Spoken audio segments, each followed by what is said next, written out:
ஆருத்ரா தரிசனம் என்றால் என்ன?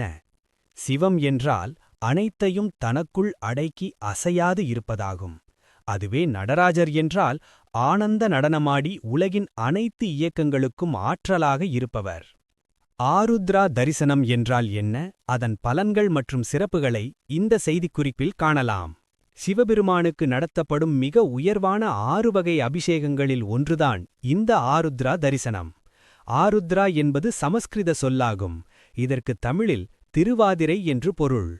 மார்கழி மாதத்தில் வரும் திருவாதிரை நட்சத்திரமும் பௌர்ணமியும் இணைந்து வரும் நாளில் ஆருத்ரா தரிசனம் சிவ ஆலயங்களில் கொண்டாடப்படுகிறது.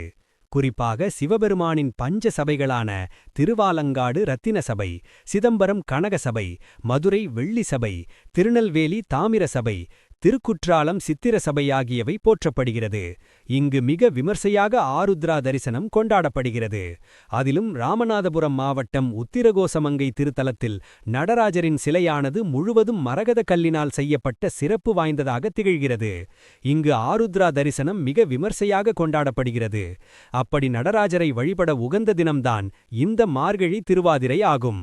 சிவபெருமான் பல இடங்களில் லிங்க வடிவில்தான் காட்சி கொடுப்பார்.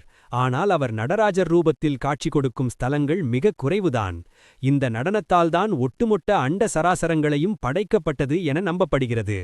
பொதுவாக நடராஜர் அனைத்து நாட்களிலும் சந்தன காப்பு சாத்தப்பட்டு காட்சியளிப்பார். ஆனால் இந்த ஆருத்ரா தரிசனத்தின் போது காப்பு களைக்கப்பட்டு சிறப்பு அபிஷேகம் நடத்தப்பட்டு தரிசனம் தருகிறார். ஆருத்ரா தரிசனம் உருவான கதை. சிவபெருமானின் பக்தர்களான பதஞ்சலி முனிவரும் வியாக்கிரபாத முனிவரும் சிவபெருமானின் ஆனந்த தாண்டவத்தைக் காண அவரை நோக்கி வேண்டிக் கொள்கிறார்கள். அதன்படி சிவபெருமானும் தில்லையிலேயே தாண்டவமாடினார் என கூறப்படுகிறது. சிவபெருமான் ஆடிய அந்த நாள்தான் மார்கழி திருவாதிரை நட்சத்திரமும் பௌர்ணமி திதியும் ஆகும். அதனால்தான் மார்கழி ஆருத்ரா தரிசனம் சிறப்பு வாய்ந்ததாக கூறப்படுகிறது. இந்த தரிசனத்தை காணும்போது வாழ்வில் சுபிட்சம் கிடைக்கும் என்றும் நம்பப்படுகிறது. பஞ்சாமிரினம் அபிஷேகம் செய்வதால் நோய் நொடி விலகி செல்வம் பெருகும். பால் அபிஷேகம் செய்வதால் வாழ்வில் அமைதி கிடைக்கும். தயிர் அபிஷேகம் செய்தால் நினைத்த செயல் வெற்றியடையும். தேன் அபிஷேகம் செய்தால் சிறந்த பேச்சாற்றல் பெருகும், ஞானம் கிடைக்கும்.